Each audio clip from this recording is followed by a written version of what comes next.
There's a reason we win. It's because I'm not required to take a lunch. No one cares about my lunch. So even if you are W-2 employed, think about what you're doing with time. I can't tell you how many times I've walked into a company and seen a salesperson just sitting there, and then that same salesperson complaining that they don't have time with their family.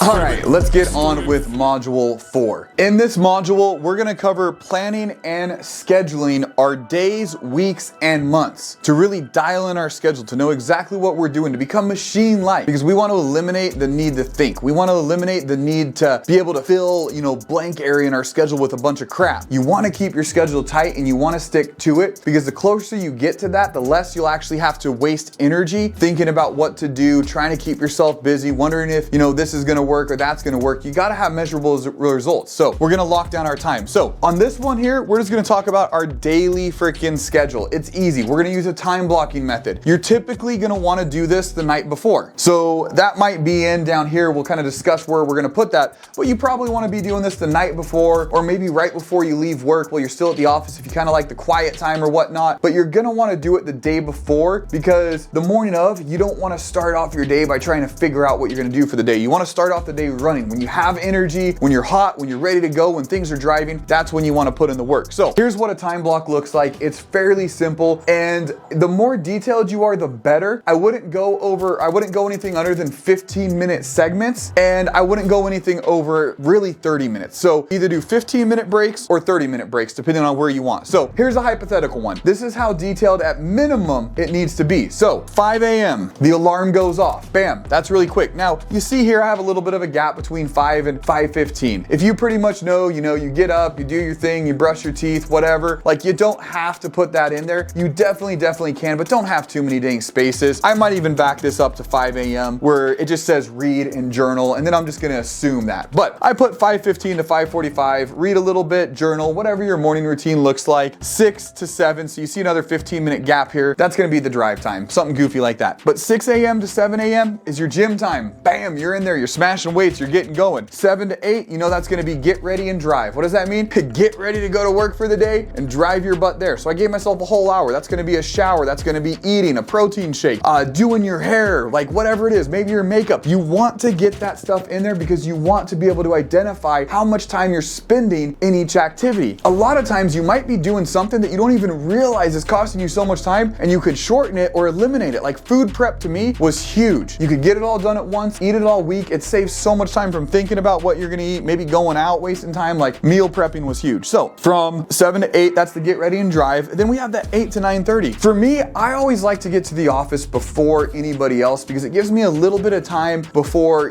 anyone's talking to me or anything like that, to really just sit down and plan my day. Knock some tasks out that are easy, that I could just get to, that I could kind of get a flow going. From 8 to 9:30, it might be you just hitting the emails real quick, making sure that inbox is cleaned up, or maybe smashing some text messages, getting those cleaned up, so when 9:30 hits or 9 o'clock hits, you're 100% into it. Because I typically hit my phones, like we always have an 8:15 meeting, so it's done. Let's just say 9 o'clock is when we really start. 9 o'clock is where we gotta crush it. So I'm usually there from 7 to about 8. That's me time. People start showing up between 8 and 8:15. We get going at 8:15. 9 o'clock is when, the lights turn on and it's Super Bowl Sunday. So for an 8 to 9:30, it might just be cleaning up emails, getting ready for the day. Bam, 9:30 hits to 11:30. You got that 2-hour time block there. You're prospecting, you're dialing, you're shooting DMs, you're sending text messages, like more sniper-like emails, like you're prospecting. And this is gonna differ from everybody, so you don't have to use a schedule, but this is a good outline if you've never done this before.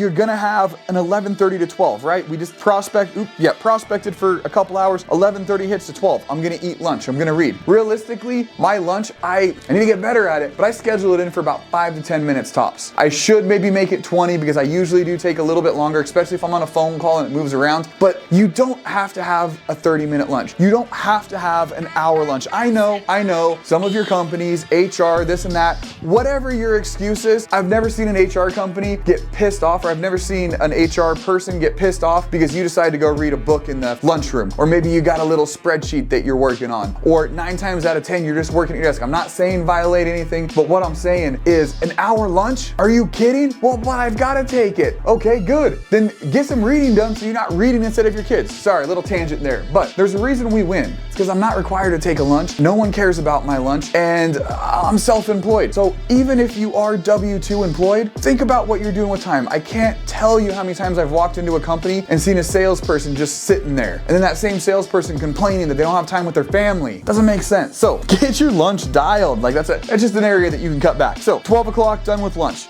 12 to 3, I'm using that as my open appointment calendar. Maybe I'm an insurance agent and I just say, you know what? I only do live appointments from 12 to 3. That's how awesome my business is working. Well, here's the thing. If I have those appointments scheduled from 12 to 3, great. They go in my calendar. However, if I don't have any appointments scheduled between 12 and 3, I need to have another task to get in there. So that's when I go to my, prioritizing task list, and I might put some A tasks or I might put some B tasks in there. Bam, bam, bam. Get those done real quick. But your 12 to 3 might be your appointment time, your open appointment time. Have a secondary thing if that doesn't get filled. 3 to 4:30, FU time. You might think what that means, but really just means follow-up time. So I'm throwing in some follow-up time from, 3 to 4:30. It might be follow-up on tasks I did previously in the day. It might just be old follow-up from clients in the past. Whatever it is, I'm tossing from 3 to 4:30, bam, that's in there. 4:30 to 5, task review. Okay, I'm gonna take 30 minutes of my day, and I think this is something everybody needs to go in there, and I'm gonna review, how did I do? Did I have enough time? Did it take,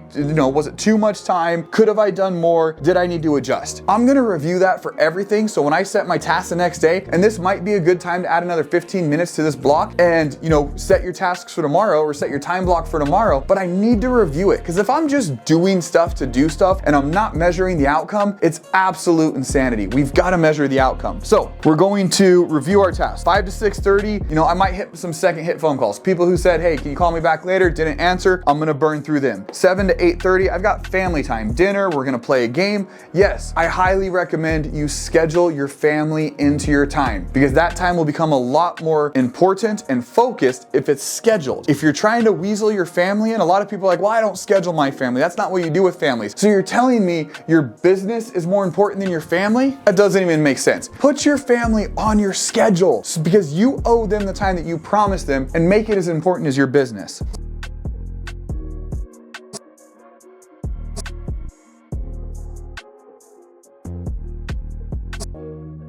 Maybe that's the time you do this. Maybe that's the time you do that.